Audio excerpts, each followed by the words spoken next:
हमारा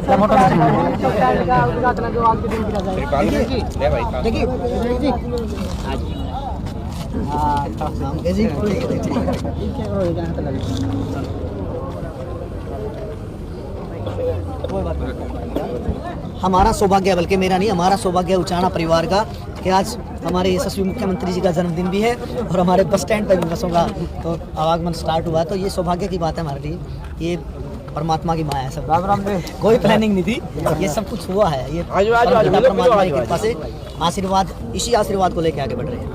क्या करेंगे? सबसे पहले तो आज बहुत बड़ा दिन है, हमारे यशस्वी मुख्यमंत्री श्री नायब सैनी जी का जन्मदिन आज। बधाई देता हूँ समस्त हरियाणा वासियों को, ऐसे यशस्वी मुख्यमंत्री हमें मिले हैं जिनकी सरलता का सारा, बल्कि मैं हरियाणा नहीं कहूँगा, बॉम्बे तक, महाराष्ट्र तक जिनकी चर्चा है। तो मैं सबसे पहले तो मुख्यमंत्री जी को बधाई देता हूँ, समस्त हरियाणा वासियों को बधाई देता हूँ। आज हमारा आने का यहाँ जैसे बस स्टैंड नहीं चल रहा था, आप सबको, मेरे पत्रकार बंधुओं सबको पता है कि बस स्टैंड नहीं चल रहा था। आज यहाँ से कल से दोपहर से बसें आनी यहाँ स्टार्ट हो गई, बस स्टैंड चल पड़ा है। तो हमारे लिए ये बहुत बड़ा वादा भी किया था हमने, और उन वादों में एक था, तो श्री नायब सैनी जी जवान के धनी हैं और हम भी भारतीय जनता पार्टी के सिपाही हैं। तो मुझे लगता है कि जो जवान कर देते हैं उस पर खड़े उतरते हैं, चाहे वो 25,000 युवाओं की नौकरी का वादा हो। पहली कलम से शपथ लेने से पहले श्री नायब सैनी जी ने जो किया, तो हम लोग जवान के पक्के हैं और विकसित उचाना के सपने को साकार जरूर करेंगे। इसी विषय को लेकर आगे बढ़ रहे हैं। सर 1995 में बना था, उसके बाद 2 साल चला, उसके बाद आज 2025 में जाके शुरुआत हुई। कहीं न कहीं पिछली सरकारों ने कमी थी या फिर क्या कहना चाहेंगे इस पर? नहीं, देखिए, इस विषय पे काफ़ी चीज़ें टिपिकल थी और मुझे लगता है कि कई चीज़ें सरकारों की नहीं होती, लोगों ने ध्यान नहीं दिया। जो लोग यहाँ से उस विषय पे, बल्कि मुझे बोलते हुए अभी गुरेज भी है, मुझे करना भी चाहिए, क्योंकि अभी हमारा सपना विकसित उचाना का है। पीछे जो हो चुका उसको भूल जाते हैं, भूलना भी चाहिए। आगे बढ़ना है, हमें आगे बढ़ना है तो एक अच्छे भविष्य का निर्माण करेंगे और जो कमियाँ हमारे विकसित उचाना में जो कमियाँ रही हैं उसको 100% पूरा करेंगे। चुनाव के दौरान जो वादे किए थे उस पर खरा उतरेंगे।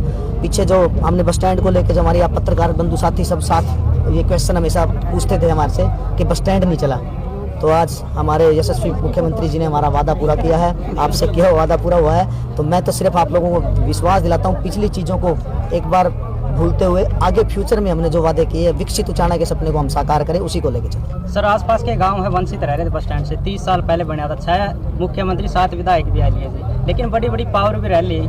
क्या कारण मानो आपको बोल जो पिछली बात? देखो बड़ी बड़ी पावर रही, इस्पात मंत्री की बात कर ले, केंद्र में मंत्री, डिप्टी सीएम जी। देखिए, पावर किसी की नहीं होती, पावर ये जो जनता खड़ी है ना, इसकी पावर है। और इन्होंने बता भी दिया है, हमारे उचाना परिवार की जनता ने बताया है कि यहाँ कोई भी अगर यहाँ है तो वो जनता है। जनता सर्वोपरि होती है, लोकतंत्र है, लोकतंत्र में जनता का निर्णय। आज मुझे यहाँ से मौका मिला, मुझे आशीर्वाद दिया जनता ने, तो मैं समस्त उचाना परिवार को वादा करता हूँ, पिछली बातों को फिर मैं कहूँगा, पिछली बातों के विषय में ना जाके हम आगे भविष्य की सोचें और विकसित उचाना के सपने को साकार करें। उचाना में विकास की गति किस तरह की रहेगी विधायक जी? देखिए, विकास की गति जैसे पीछे हमारी विधानसभा में मैंने जो हमारे जो बरसोड़ा माइनर का जो विषय है, पानी इरिगेशन का जो है, उसमें पानी का जो 15 दिन है, 7 दिन आता है हमारे यहाँ। तो सबसे बड़ा तो किसान भाइयों के लिए है कि भाई किसान भाई अगर हमारा समृद्ध होगा तो देश समृद्ध होगा। तो हमारे किसानों के लिए सबसे बड़ी उचाना के लिए सबसे बड़ी बात तो पानी, तो सबसे बड़ी बात है पानी लेके आए हम, ये हमारे लिए सर्वोपरि। उसके बाद कॉलेज यहाँ पे उचाना में अभी तक गवर्नमेंट कॉलेज नहीं है, तो हमारा सबसे बड़े 2 बड़े विषय है। उसके साथ साथ रोजगार के लिए, जैसे यहाँ कोई उद्योग स्थापित हो, उद्योग आए जिससे आपको पता रोजगार बढ़े, तो युवाओं का साथ मिले। अब युवाओं के भरोसे आपको पता है कि बिना पर्ची बिना खर्ची, जो हमारा सबसे बड़ा जो चुनावी वो मुद्दा था, हमारा सबसे बड़ा जो हमें आशीर्वाद मिला बिना पर्ची बिना खर्ची के विषय से।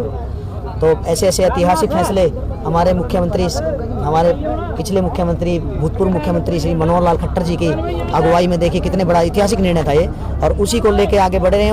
उसी की वजह से आज हम सरकार में हैं। 2 सबसे बड़ी समस्या थी, एक तो बस स्टैंड की थी और दूसरी है कॉलेज की। बस स्टैंड की फ्री होगी तो कॉलेज की कब तक चलते हैं? हाँ जी, 2 सबसे बड़ी समस्याएं थी उचाना की, बस स्टैंड की और सरकारी कॉलेज की। तो बस स्टैंड की मांग पूरी होगी तो नहीं, स्टेडियम बिल्कुल, हाँ, स्टेडियम भी बहुत बड़ा मुझे पता है स्टेडियम का। ये हम ना सरकार के साथ बातचीत करके, हमारी जो सरकार है वो वादों को पूरा करने वाली सरकार है, पक्की वादे जो करती है पूरा करती है। तो हम लोग इन विषयों पे आगे बढ़ रहे हैं, जैसे कॉलेज का विषय भी है, उसमें पानी का विषय है, इसमें साथ में आपने जैसे मेरे भाई ने पत्रकार बंधु ने स्टेडियम कहा, बिल्कुल एक पार्क भी है, पार्क का विषय भी है। तो इन सबको बाईपास है, हाँ, बाईपास का विषय। तो ये सब चीज़ें हम लोग बिल्कुल ऑफिसर से कनेक्ट हैं, बिल्कुल ऑफिसर से बातें चल रही है और धीरे धीरे जो भी वादे किए थे उस सबको पूरा करेंगे, 100% आश्वस्त है। जो बस स्टैंड में फैसिलिटी हो जी सारी मिलेगी उधर? बिल्कुल, क्यों नहीं मिलेगी, 100% मिलेगी। क्योंकि रात को भी यहाँ रुकने के लिए बस से अंदर से जाएगी। बिल्कुल बिल्कुल। देखिए मैं एक साधारण परिवार से हूँ और मेरी उचाना परिवार की जनता ने जो मुझे आशीर्वाद दे के यहाँ तक पहुँचाया है, तो मैं 100% वादा करता हूँ। मैं यहीं पे, आप सबको पता है, आपसे कुछ छुपा नहीं है, सप्ताह में 5 दिन में हमारी जनता के बीच में रहता हूँ, कोशिश करता हूँ कि हर व्यक्ति का समाधान हो समस्याओं का। तो उसी विषय पर जो आप बता रहे हैं, तो इस विषय पे आगे बढ़ेंगे और यहाँ पे रात की भी जो है सुविधाएं वो सब उपलब्ध कराई जाएगी। ठीक है।